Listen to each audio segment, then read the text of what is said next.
assembler really designed to integrate with any system. Yeah. And as we can see here, integrating it with SAM. Exactly. It's fantastic. Yeah.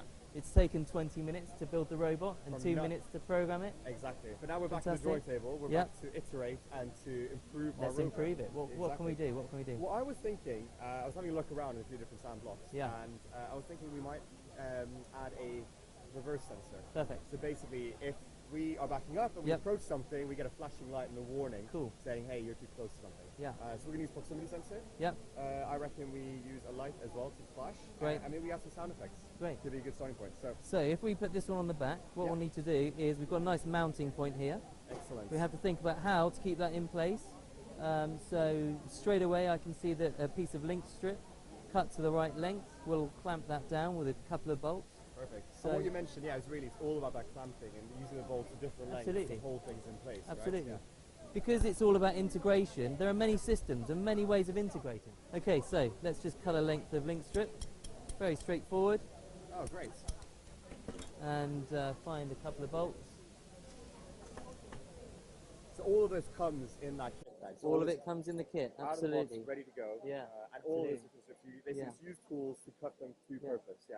So what I find really, what a trick, the hardest part of this kit is to get a teacher really familiar with the kit and confident enough to use it in the classroom. Yeah, perfect. Which is why all of the lessons Yeah. using the assembler kit are on my website. Excellent. And all that Which information, helps. As we know, as different STEM products, Yep. that content is absolutely key. It's Giving that vital. support to the teachers, making it Absolutely. accessible. So while you're doing this, I'm going to get, I'm going to start programming here in the app that I've got just on my iPad here, ready Yep. to go. Almost got the iPad, I Cool. won't come back. As we were using the laptop before, the app Yeah. also exists on the iPad. Yep. So I'm going to pop a couple of blocks on here, just need to start by pairing this. Yep. And you're going to start designing while you're doing the assembly. Cool. And I guess it's one of the great things with STEM as well, is you get different people in the group doing Yeah. different activities. One will be doing the construction mechanics, another one doing the programming. It all comes together really nicely. I mean, teams in the real world, people in the real world work in teams, right? Exactly, Engineers do, exactly. scientists do. So we said we have the proximity sensor, which is what you're mounting on the back Yep. of this awesome little rover. I've Yep. now dragged that onto the screen as well. Yeah. And I'm just going to be pairing those blocks to the iPad, getting them ready.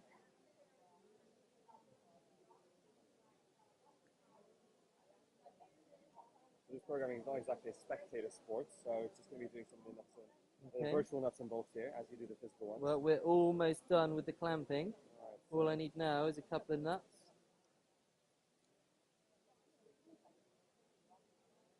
So we just need to make sure, that the on button is accessible on the side there. Okay. So we can squeeze in and turn it on. Here we go. One side done. Thanks to the Wi-Fi here, just a little bit of patience with the... Okay. Great, so I've got my RGB LED, which is now pairing. Yeah. Good, that is in there, ready to go. And I'm going to choose the color of this. So actually, I think, what's a good light for, what's a good color for warning light? I reckon Red. Something like that, right? Bring that right down to Yeah. the red side. Cool, so that's ready to go. Let me just test that light by going in and using a virtual button here to see what that looks like. So, Okay, so I'm ready. there you go. So yeah, that's a cool, nice red color. Yeah. It's pinky maybe, so we can go in and we can adjust that a bit darker red. Right, there we go. So we've got our reversing color there. Cool.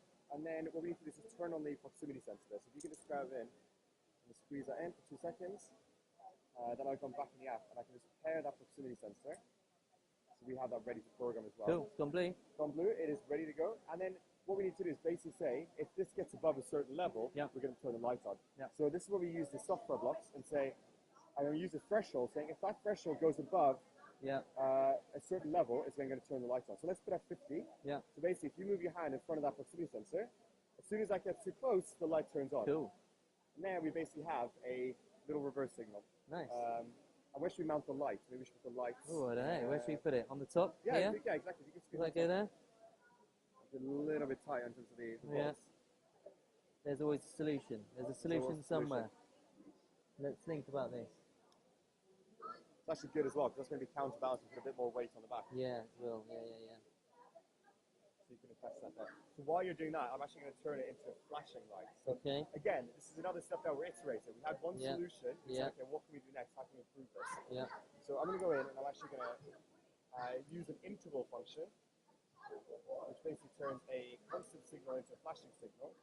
And again here, you see it's really easy just to jump in the contextual menu, set that to 200 milliseconds, we're going to flash. And as we do that, I'm just going to test that. See, now we have a nice Awesome.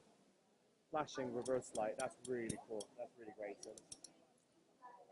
So I've just decided to use some of this spacer tube. The spacer tube is neat because it goes over all of the 5mm shafts and bolts. Oh, cool. Okay. So what we should find is that will slide over here nicely, and that over here nicely.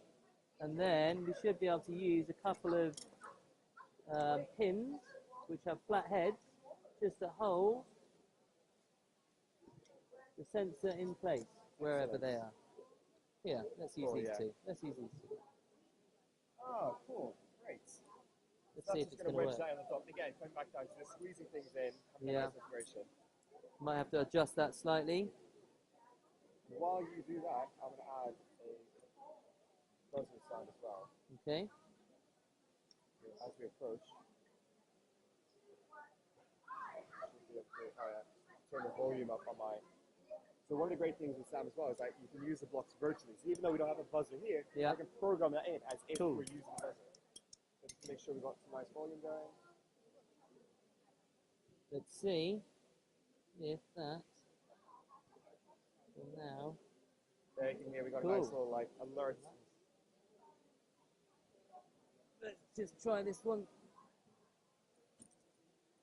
Try to emphasize. We've got our alarm going off constantly, of course, here, because we're very close to the back of the rover. Yeah. Now that should hopefully almost be. Almost right. Can almost. We just squeeze this thing? Let's just hang on a second. This one's slightly too long. Oh right, and then you just go back, use your tools again. Use the tools. So easy, isn't it? Just reiterating on these things. So, I mean, literally went from nothing 20 minutes ago. Had a car, had our first iteration, wrote the program. Yep. Now we're in the stage of really optimizing, making this a supercharged, awesome little rover. Right, let's put that in there.